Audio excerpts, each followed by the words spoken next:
Join Kirsten and I as we travel the length of the west coast and explore the backcountry gravel and sand roads, then head inland during the springtime to catch the colourful Namaqualand wildflowers of the Northern Cape and Richtersveld.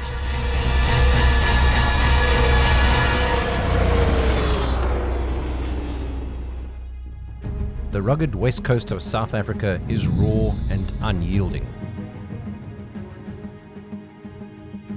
The weather-pummeled shipwrecks lie strewn along its rocky shores as a reminder of the merciless coastline.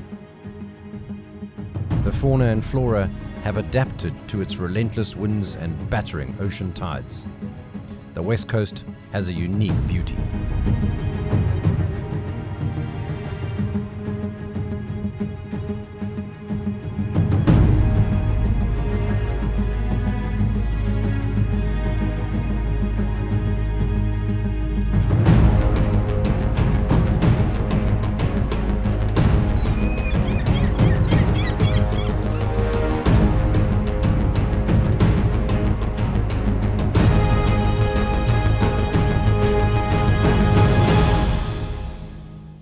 As in our last 3 books, we start with the easy green route with minimal gravel roads suitable for all vehicles and novice adventure motorcyclists. Let's take a look at day 1 from Cape Town, hugging the coastline via the West Coast National Park and Langebaan, finishing in the historic West Coast village of Paternoster. The West Coast National Park is often overlooked but magnificently beautiful and also showcases houseboat accommodation in the shallow crystal clear waters of the Langebaan Lagoon. We will find our way back together. But right now, there's stormy weather. I see a tear begins to fall from your eyes.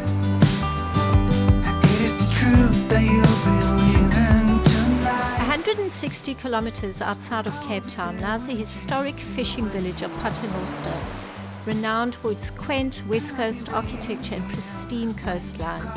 This little slice of heaven offers a whole host of activities for nature and adventure lovers, as well as those in search of some retail therapy and excellent dining opportunities. Our favorite place to stay in the village is Paternoster Manor, a charming boutique guest house a few meters from the beach. With bed and breakfast as well as self-catering options, this colourful venue is a welcoming home-away-from-home establishment, boasting quite arguably the best breakfast offering in the village. Platters of fresh fruit, cheeses and croissants will tease your taste buds before the main affair, which in our case is always their legendary Eggs Benedict. Right now, there's stormy weather. Right now, there's stormy weather.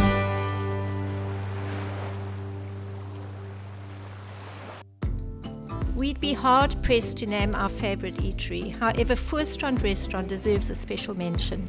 Slap bang on the beach, with views of an endless horizon, fishing boats and bright white sand, we just love relaxing over a lazy lunch of excellent, well-priced seafood, crisp Sauvignon Blanc and gorgeous views. For the budget-conscious traveller, there are several accommodation venues dotted along the coastline, offering well-priced lodgings, such as the off-the-grid Sea Shack in the Cape Columbine Nature Reserve, a popular spot for glamping enthusiasts.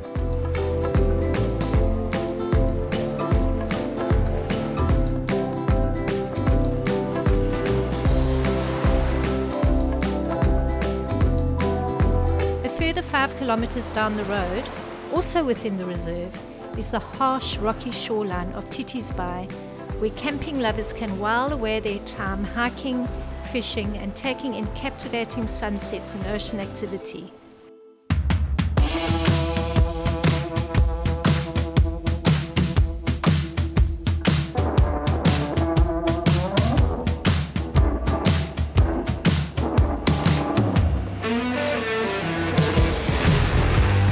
For the next leg of our journey, we travelled up to Elandsbay and then inland to Clan William, over Pakhuis Pass to Nieuwoudtville in the heart of the wildflower region in the spring of 2021.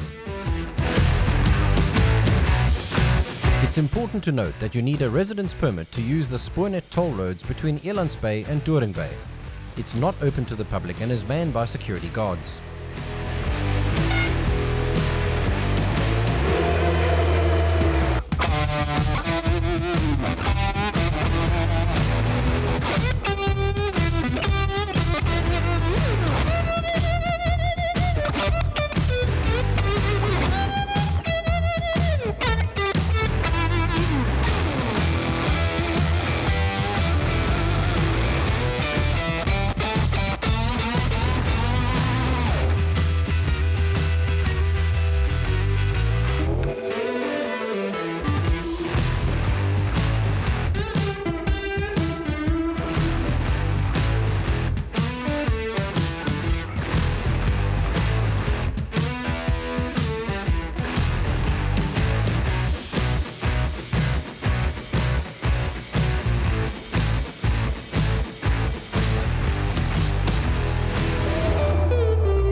Route 4 in the West Coast book is strictly for experienced 4x4 drivers.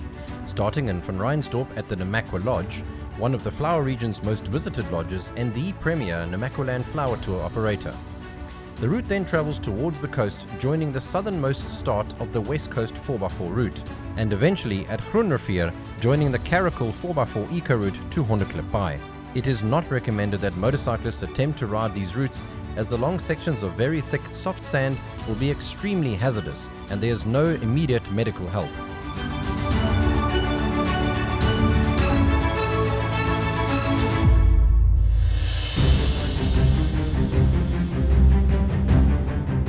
For us on a bike, we took the faster and safer route from Vanrhynsdorp. We hit the N7 and blasted our way up to Augrabies for a quick refuel.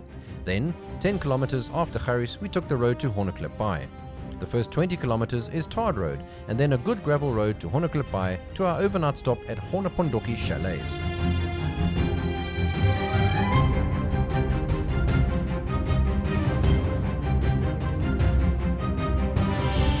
We're cruising along the tar roads now, and we're about to enter the first section of gravel on the way to Hondeklipbaai. These roads are quite hard pack, but they can be soft in some areas. So generally, when I'm quite heavy loaded like we are now, I won't drop the tire pressures too much. I'll probably drop the rear to about 1.8 bars minimum, and the front I can take down to about 1.6. Obviously, because the bike is tubeless, the Yamaha Super Tenere has tubeless tires, so I can run much lower pressures without the risk of pinch flats. And we've only got about 50 kilometers of gravel to go to Hondeklipbaai. But tomorrow we're heading right the way through the Skilpad flower reserve, and that can be quite soft as well. So I'm going to keep the tires deflated for the whole of tomorrow, all the way to Springbok.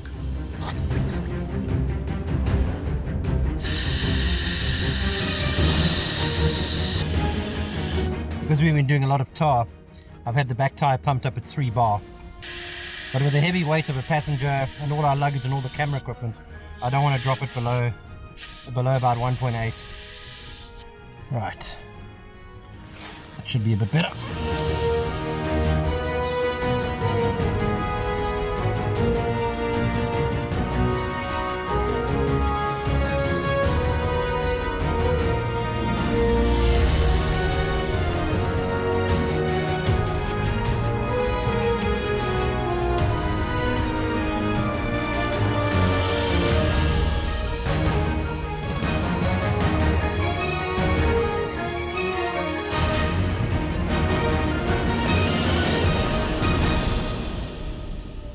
We've just arrived in the beautiful little West Coast village of Hondeklipbaai, and it's just delightful. It is all the characteristics of West Coast village, which is super exciting for me in that I haven't been on a bike for 6 months following a spine op.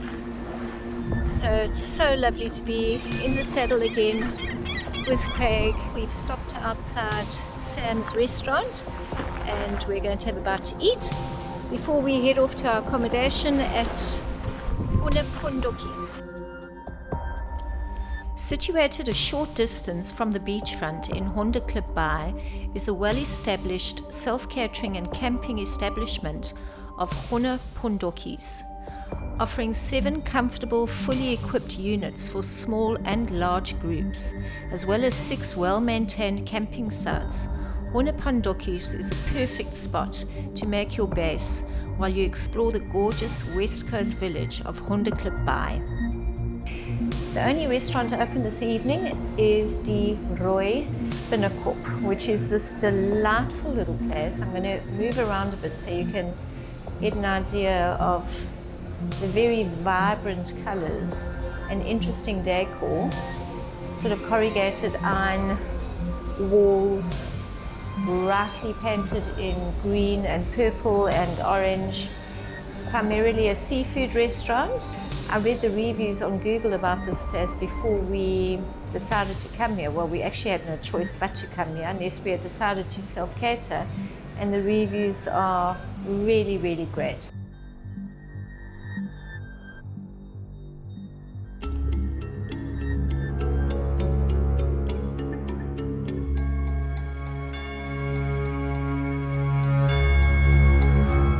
The Aristeer was built in 1934 in Scotland, and she ran aground on the 4th of July 1945, just south of Hondeklipbaai.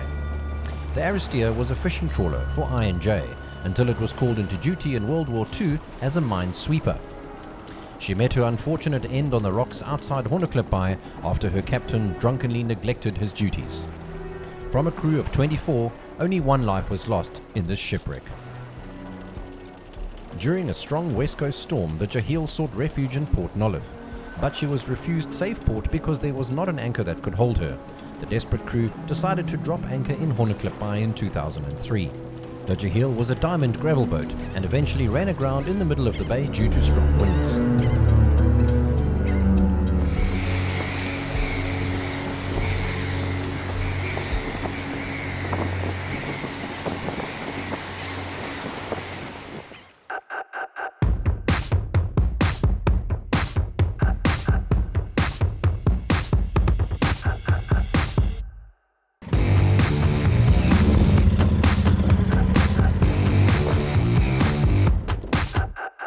For the next leg of our journey, we rode through the Namaqualand National Park over Wildeperthoek Pass and Messelspad Pass to join the N7 to Springbok.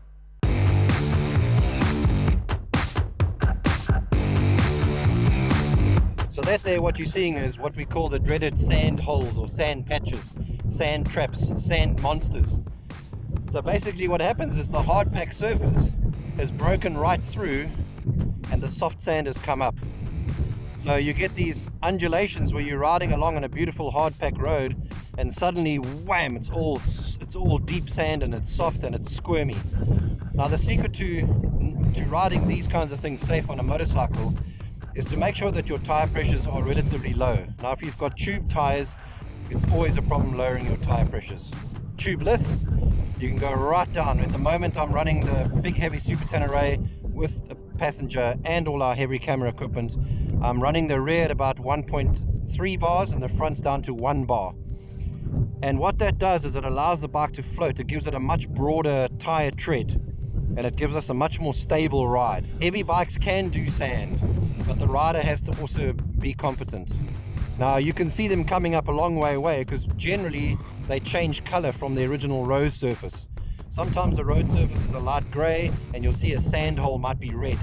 So these roads are identical to Namibia. You're going to get a lot of this kind of stuff in Namibia. So beautiful long roads like this, and you're looking down there, and where Kirsten's walking is a massive, massive sand trap. Now if you're coming along here at 30 or 40 kilometers an hour, this is going to be a big problem for you. You can't ride these roads at 30 and 40 kilometers an hour. You have to be going 70, 80 or 90 so that you've got the momentum to get through these sand tracks. Best thing you can possibly do when you see a sand trap, stand up and keep the power on. So ride the west coast roads with caution and make sure that you're not going too slowly. If you get scared and you start slowing down, it's only going to make the bike more and more squirmy. You have to keep the power on and you have to keep looking well ahead for changes in color in the road surface.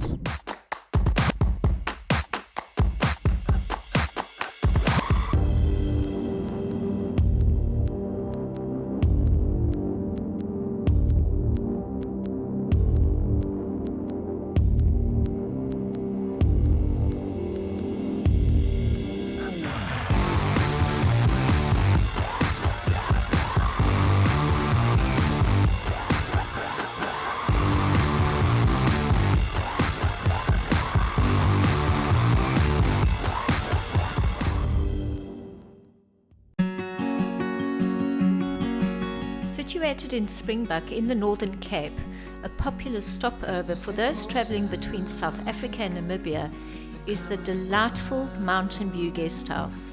Offering comfortable accommodation in 13 beautifully styled ensuite rooms, fabulous breakfasts and warm Namaqualand hospitality. Each suite is air-conditioned and offers a mini bar fridge, TV, hairdryer, as well as tea and coffee making facilities. Its prime position, perched high up on a hilltop, offers mountain vistas that can be enjoyed after cooling off in the bright blue swimming pool. Due to the COVID pandemic and very high water levels of the Orange River, the pontoon and border post was still closed at Sedlingsdrift into Namibia and Richtersveld. And further east, the border at Onseepkans close to Pofara was still closed in March 2022. But with the heavy rains these areas received in January and February this year, we couldn't resist the opportunity to blast up to Augrabies Falls National Park, 314 kilometers east of Springbok, to film the spectacle of the mighty Orange River pumping over 3,000 cubic meters of water per second into the gorge.